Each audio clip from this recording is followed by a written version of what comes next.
शीशम वृक्ष पर चढ़कर विक्रमादित्य ने फिर बेताल को उतारा और कंधे पर डालकर चुपचाप भिक्षु की ओर चल दिए।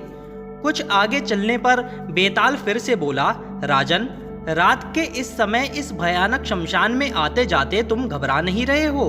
यह आश्चर्य की बात है। लो, तुम्हारा जी बहलाने के लिए तुम्हें फिर से एक कथा सुनाता हूँ। पाटलिपुत्र नाम का जगत विख्यात नगर है। वहाँ विक्रम केसरी नाम का एक धनी राजा राज करता था, जिसका विवाह मगध की राजकुमारी चंद्रप्रभा से हुआ। राजा के पास विघ्न चूड़ामणि नाम का एक शुक अर्थात तोता था, जो समस्त शास्त्रों का ज्ञाता और दिव्य ज्ञान से युक्त था, तथा रानी के पास भी सोमिका नाम की एक सारिका अर्थात मैना थी, जो समस्त विज्ञानों को जानने वाली थी। श्राप के कारण उन दोनों को यह जन्म प्राप्त हुआ था।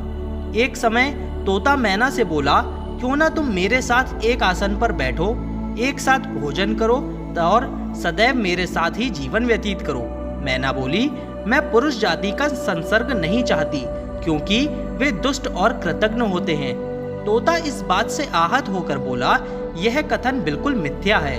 पुरुष नहीं, स्त्रियां दुष्टा होती हैं। इस प्रकार उन दोनों में विवाद हो गया। राजपुत्र यह सुनकर बोला, सारिका, पहले तुम बताओ, पुरुष किस प्रकार कृतघ्न होते हैं? मैना ने कहा, अपने पक्ष की पुष्टि के लिए आपको एक कथा सुनाती हूँ। कामांदिका नामक नगरी में एक धनी व्यापारी का धनदत्त नामक एक पुत्र था। पिता की मृत्यु हो जाने के उपरांत वह बुरी संगति में रहने लगा। दुर्व्यसनों के कारण उसका धन जाता रहा। लज्जावश स्वदेश छोड़कर भ्रमण करके वह चंदनपुर नामक गांव में पहुंचा। वह वहां एक व्यापारी के यहाँ भोजन के लिए गया। व्यापारी ने उसका कुल आदि जानकर उसे अपने घर ही ठहरा लिया और अपनी पुत्री का विवाह भी उससे करवा दिया। धनदत्त अपने ससुर के घर ही रहने लगा। कुछ समय उपरांत वह वहां भी दुर्व्यसनों में पड़ गया और स्वदेश लौटने का निश्चय कर एक वृद्धा के साथ गहनों से अलंकृत अपनी पत्नी के संग वहां से चल दिया। घने जंगल में चोरों का भय बताकर उसने पत्नी के गहने अपने पास रख लिए और धन के लोभ से अपनी पत्नी और वृद्धा को एक खंदक में धकेल दिया। वह वृद्धा तुरंत ही मर गई, पर उसकी पत्नी बच गई और रोती बिलखती रास्ता पूछती किसी तरह अपने पिता के घर पहुंच गई।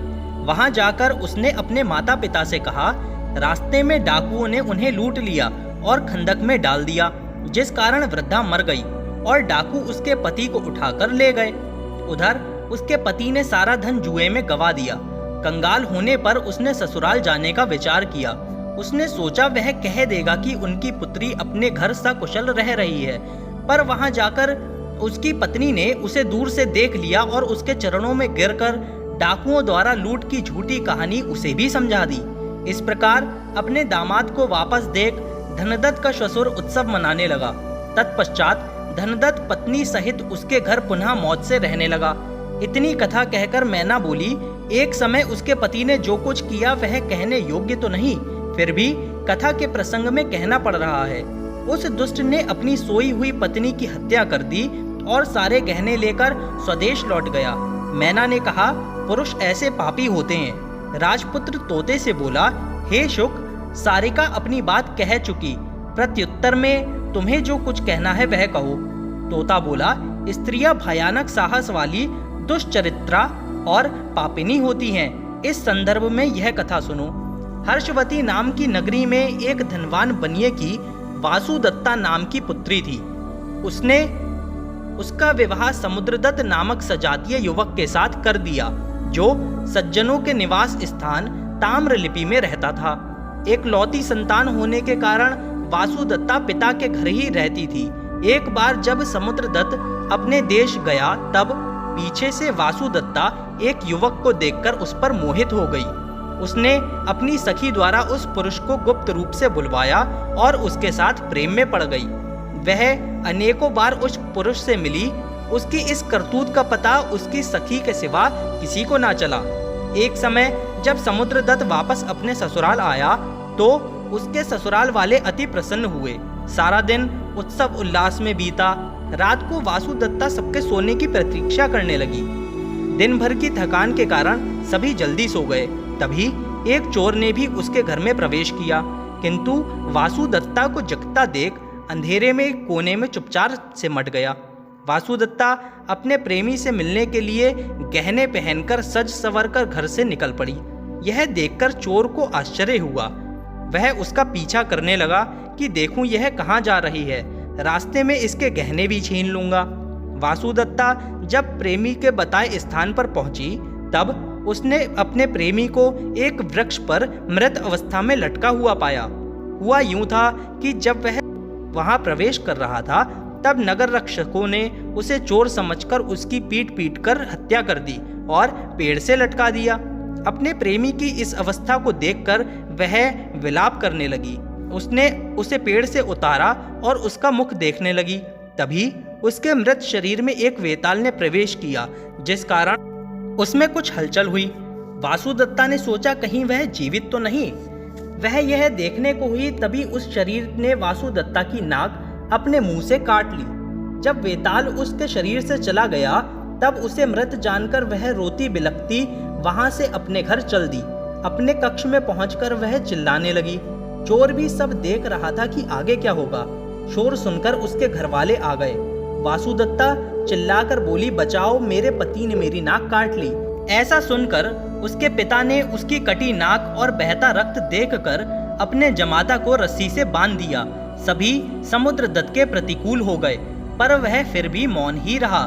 सभी राज दरबार पहुंचे। वहां समुद्रदत्त को दोषी मानते हुए राजा ने उसे प्राण दंड का आदेश दे दिया। तभी वह चोर राजा के आदमियों के पास आकर बोला, अकारण उस व्यक्ति को दंड नहीं मिलना चाहिए, मुझे राजा के पास ले चलो। ऐसा कहकर उसने अधिकारियों को सब कह सुनाया। कर्मचारी उसे राजा के पास लेकर गए।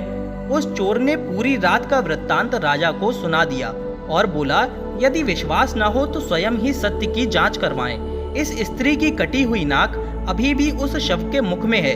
राजा ने सत्य का पता लगाकर समुद्रदत्त को रिहा करवा दिया और उसकी दुष्ट पत्नी के कान भी कटवा दिए। इतना ही नहीं, चोर पर प्रसन्न होकर राजा ने उसे नगर का अध्यक्ष भी नियुक्त कर दिया। इतनी कथा कहकर तोता बोला, स्त्रियां इस प्रकार दुष्टा होती हैं। इतना कहते ही तोते और मैना से इंद्र का श्राप दूर हो गया। वह तोता चित्ररथ नाम का गंधर्व बन गया और मैना तिलोत्तमा नाम की अप्सरा बन गई तथा दोनों पुनः स्वर्ग को चले गए। यह कथा सुनाकर बेताल विक्रमादित्य से बोला, राजन, अब तुम ही बताओ, स्त्रियां निंदित होती हैं अथवा पुरुष? जानते हुए भी यदि कुछ नहीं बताओगे तो तुम्हारे मस्तक के टुकड़े टुकड़े हो जाएंगे।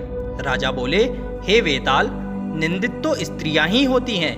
पुरुष शायद ही कोई और कभी वैसा दुराचारी होता है, किंतु ज्यादातर स्त्रियां प्रायः सभी जगह और सदा ही वैसी होती हैं। राजा के ऐसा कहते ही वेताल पहले ही की तरह फिर उसके कंधे से गायब हो गया।